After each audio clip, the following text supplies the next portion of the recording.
Bonjour, bienvenue dans cette dernière vidéo de la série des terminales spécialités, parce qu'après il y aura les terminales maths expert, mais maths expert c'est un petit peu à part parce que ça n'est pas évalué au bac. Je te rappelle que si tu vois cette vidéo et que tu es en mi-année ou même fin d'année, là il faut tout de suite te jeter directement sur les sujets de l'année 2025 qui ont été intégralement corrigés, les 19 sujets, et il faut passer à l'action. Il faut passer à l'action. Tu n'as plus le temps de regarder des vidéos, tu n'as plus le temps de regarder le cours, de souligner ou je sais pas quoi. Non, là il faut que tu sois dans l'action, dans le dur. Il faut que tu fasses un maximum d'exercices du bac. Donc tu vas regarder et faire surtout, faire. Tu ne regardes la correction qu'une fois que tu as cherché, d'accord? Sinon, tu n'apprendras rien, sinon il ne se passera rien. Ok? Voilà, donc je pars du principe que tu as compris ça, on va y revenir en fin de vidéo. Reste jusqu'au bout. Allez, on est parti. Donc on a les inégalités de concentration et la loi des grands nombres. Alors cette partie-là, à proprement parler, c'est ici, d'accord? Concentration, loi des grands nombres, etc. C'est intéressant, c'est très utile, si tu veux après faire de la statistique et compagnie, mais on va pas se mentir, déjà, dans le supérieur des filières scientifiques, c'est pas super développé, cette partie-là.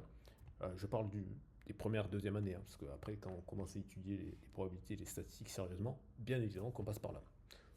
Très honnêtement, l'inégalité de Bialet-Meshchevichev, c'est pas la meilleure inégalité qui soit, d'accord? Mais il n'empêche que c'est un résultat théorique qui est au programme, donc de toute façon il faut le connaître, ok? Mais il est important quand même de faire la part des choses entre les choses qui sont cruciales et les choses qui sont un petit peu anecdotiques, on va dire. Néanmoins, néanmoins, pour le bac, comme je vais te le montrer, ces inégalités, elles reviennent très souvent. Par exemple, le sujet de Amérique du Nord du jour 1, c'est-à-dire le 21 mai 2025. Donc première vidéo, probabilité, donc première partie, ça c'est les arbres classiques, tout ça, de toute façon il te donne l'arbre, ça c'est niveau première, pas de problème. Ensuite on a une loi de probabilité binomiale et c'est marqué, donc il n'y a même pas besoin de le repérer, c'est marqué, etc. Blablabla, bla, bla, bla, et boum, boum, tu as ici ton inégalité de concentration, l'inégalité de Bialet-Meshchevichev. D'accord? Donc il faut le savoir. En plus, elle est exactement sous ce format-là, x sur n. D'accord? Parce que Sn, c'est marqué, c'est xn sur n. Ok? Voilà. Donc ça, il faut savoir le repérer. C'est fondamental. Voilà. Donc, inégalité de concentration, intervalle de fluctuation au seuil 95%, la prise de décision et ainsi de suite. Alors attention à ne pas confondre l'intervalle de fluctuation et l'intervalle de confiance, bon, sachant que grosso modo c'est la même forme, c'est quasiment la même formule, mais c'est la différence entre le P, la proportion, et F, la fréquence. D'accord? Voilà. Donc il y en a un, c'est on cherche à encadrer la fréquence observée par rapport à la proportion théorique, par exemple. Et il y en a un autre, peut-être, c'est on cherche à encadrer la proportion réelle par rapport à la fréquence observée. Voilà. Inégalité de concentration, on l'a déjà dit, blablabla, et c'est exactement le cas qu'on a vu dans le sujet de bac, et il y a d'autres sujets, on va en voir d'autres, qui sont exactement comme ça. Donc ça, c'est l'application standard, bim bam boum. Les seuils de fluctuation, tout ça, c'est plus rare, mais il y en a quand même. Il y a quand même des exercices où c'est présenté de cette manière-là. Voilà, donc la petite rédaction, tout ça. Donc tu as tous les exercices types, exemple résolu, etc. Je veux dire, tu as le modèle. Ok? Voilà, les estimations, les représentations graphiques, tu peux jouer comme ça avec les différents paramètres.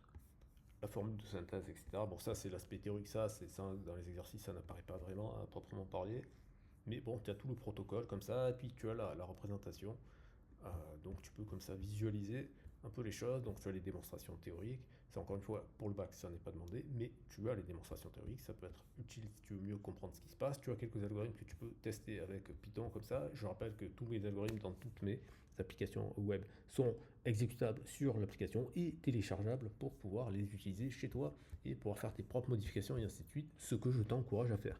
Ensuite, rapidement, à chaque fois que tu consultes du contenu, que ce soit moi, que ce soit un livre, que ce soit quoi que ce soit, il faut nécessairement que tu te testes. Ce n'est pas négociable. Tu dois nécessairement te tester. C'est la seule façon de vérifier que ce que tu as consommé comme contenu, ce soit pas du temps perdu. Parce que du contenu consommé sans être testé, c'est Netflix, c'est la récréation. Or, toi, tu n'es pas en récréation, tu es en étude. Donc, tu dois te tester. Voilà à quoi servent ces applications web principalement. Elles servent à te mener jusqu'à ce QCM où tu vas pouvoir te tester pour savoir qu'est-ce que tu as compris ou pas. Et une fois que tu valides ton test, tu auras ton score et tu pourras, boum, générer de nouvelles questions pour pouvoir te tester à nouveau et pouvoir si tu fais un meilleur score. Si tu fais un meilleur score, bah, tu vas jusqu'à ce que tu atteignes le max et après tu fais 2-3 fois histoire de faire le tour des questions proposées et à ce moment-là tu considéreras que tu maîtrises. Encore une fois, si tu es en période de bac, etc., boum, tu vas tout de suite sur les sujets d'anal. Alors ici, si tu veux accéder à cette application, comment est-ce qu'on fait? Première option, tu vas scanner ce QR code. Ici, tu remplis le Google Form, tu mets l'adresse email à laquelle tu veux recevoir cette application. Deuxième option, tu veux aller beaucoup plus loin parce que tu es conscient que, bon, ok, c'est bien un QCM pour se tester, mais ça reste léger. Le bac, c'est 4 heures et le supérieur, c'est dans du même acabit. Et surtout, c'est pas juste un petit QCM, il faut maîtriser les choses. Donc, tu veux que je puisse t'aider? Eh ben, c'est très simple, tu scannes ce QR code, tu sélectionnes ton créneau sur Calendly et on voit ensemble comment est-ce qu'on peut travailler ensemble, comment est-ce que je peux t'aider. Voilà.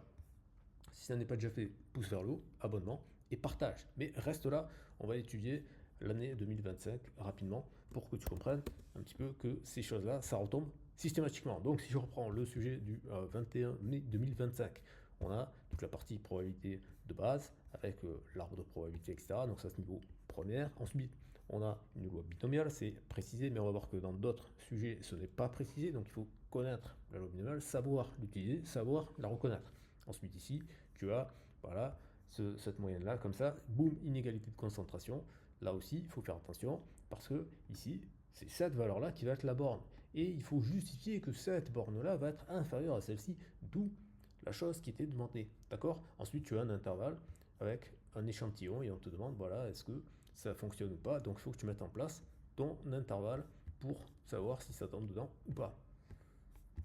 Donc ça, c'était le premier sujet, le 21 mai 2025.